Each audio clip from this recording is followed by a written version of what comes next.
Kita menggunakan rupiah untuk transaksi kita sehari-hari, untuk membeli barang, menjual barang, membayar tagihan, menerima gaji, dan masih banyak lagi. Indonesia hanya mengakui satu mata uang untuk transaksi dalam negeri, yakni rupiah. Tapi, apakah ada di antara kalian yang tahu dari mana rupiah berasal? Bank Indonesia, yang berfungsi sebagai bank sentralnya Indonesia, adalah lembaga independen bukan BUMN yang berwenang untuk menetapkan berapa jumlah rupiah yang boleh beredar di Indonesia. Jadi, Bank Indonesia ini bukan lembaga milik pemerintah ya, dan BI ini bebas dari intervensi pemerintah. Jadi, Bank Indonesia atau BI bebas menentukan kapan menambah rupiah, kapan juga akan menarik rupiah dari masyarakat.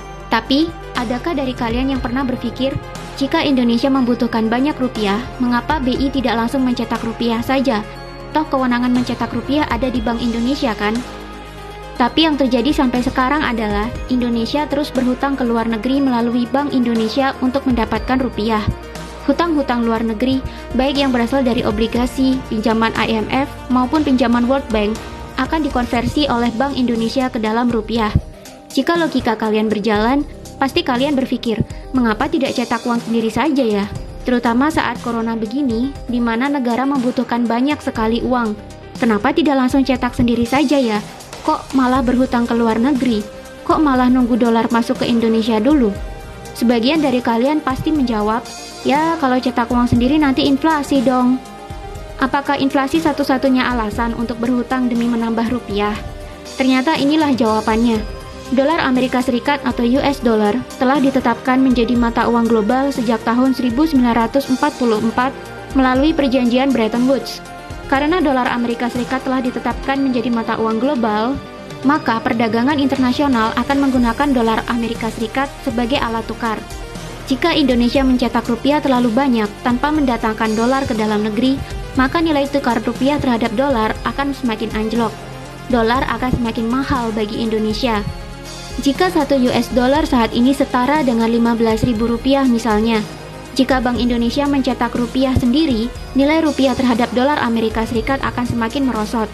Bisa-bisa naik 2-3 kali lipat, atau lebih.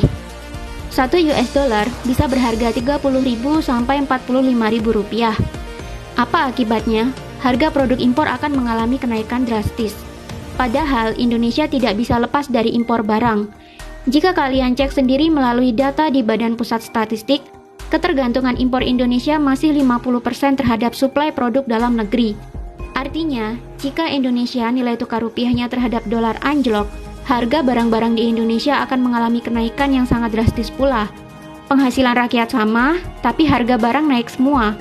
Tentu rakyat akan menjerit, dan terjadi kekacauan di mana-mana. Contohnya begini. Gula dan garam adalah kebutuhan pokok yang masih tergantung pada impor. Jika Bank Indonesia mencetak rupiah sendiri tanpa hutang, maka harga impor gula dan garam akan mengalami kenaikan drastis. Jika dulu harga gula hanya Rp5.000 per kilogram, bisa-bisa sekarang naik menjadi Rp10.000 per kilogram. Akibatnya, harga makanan akan naik, diikuti dengan harga-harga produk lain.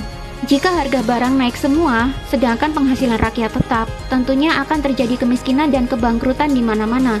Lalu terjadilah krisis moneter. Daripada mengalami kejadian seperti di atas, maka BI pasti akan mengajukan hutang untuk membiayai kekurangan rupiah dalam negeri. Hal seperti ini tidak hanya terjadi di Indonesia, tapi juga di seluruh negara di dunia. Bagaimana bisa dolar AS menjadi sekuat ini? Inilah dahsyatnya hasil perjanjian Bretton Woods tahun 1944. Perjanjian ini memang bertujuan menjadikan dolar Amerika Serikat sebagai mata uang dunia. Padahal Amerika Serikat sendiri juga tidak bisa mencetak uang mereka sendiri. Pencetakan dolar Amerika Serikat diatur oleh Federal Reserve, alias Bank Sentralnya Amerika Serikat. Apakah Federal Reserve ini milik pemerintah Amerika Serikat? Bukan, sama seperti Bank Indonesia. Federal Reserve ini adalah bank sentralnya Amerika Serikat, bebas dari campur tangan pemerintah dan dimiliki oleh swasta. Lalu siapa yang datang ke perjanjian Bretton Woods tahun 1944 itu tadi? Mereka adalah utusan dari Amerika Serikat beserta negara sekutu Amerika Serikat di Perang Dunia Kedua. Amerika Serikat sendiri adalah pemenang dari Perang Dunia Kedua. Dengan dijadikannya dolar Amerika Serikat sebagai mata uang dunia, maka akan menjadi lebih mudah bagi Amerika Serikat untuk melakukan liberalisasi perdagangan dengan negara manapun di seluruh dunia, baik negara maju maupun negara berkembang. Alias, dengan dihasilkannya perjanjian Bretton Woods ini, Amerika Serikat bisa mengontrol perdagangan bebas di seluruh dunia bersama negara-negara sekutunya. Oh iya, perjanjian Bretton Woods ini juga menghasilkan berdirinya IMF atau International Monetary Fund dan IBRD atau International Bank for Reconstruction and Development. IBRD ini adalah cikal bakalnya World Bank. Lalu, siapa yang menjadi negara sekutu Amerika Serikat saat Perang Dunia Kedua? Mereka adalah Belanda, Inggris, Rusia, Cina, dan beberapa negara berkembang di Asia, Eropa, dan Afrika. Dari mana Belanda, Inggris, dan Rusia mendapatkan uang-uang mereka? Apakah pemerintah mereka memiliki uang yang sangat banyak untuk mendanai dan memenangkan Perang Dunia? Sama saja seperti Amerika Serikat. Keuangan di negara-negara ini juga dikendalikan oleh bank sentral masing-masing. Dan bank sentral mereka adalah lembaga independen yang tidak bisa diintervensi oleh pemerintah. Lalu siapa di balik bank sentral negara-negara maju ini?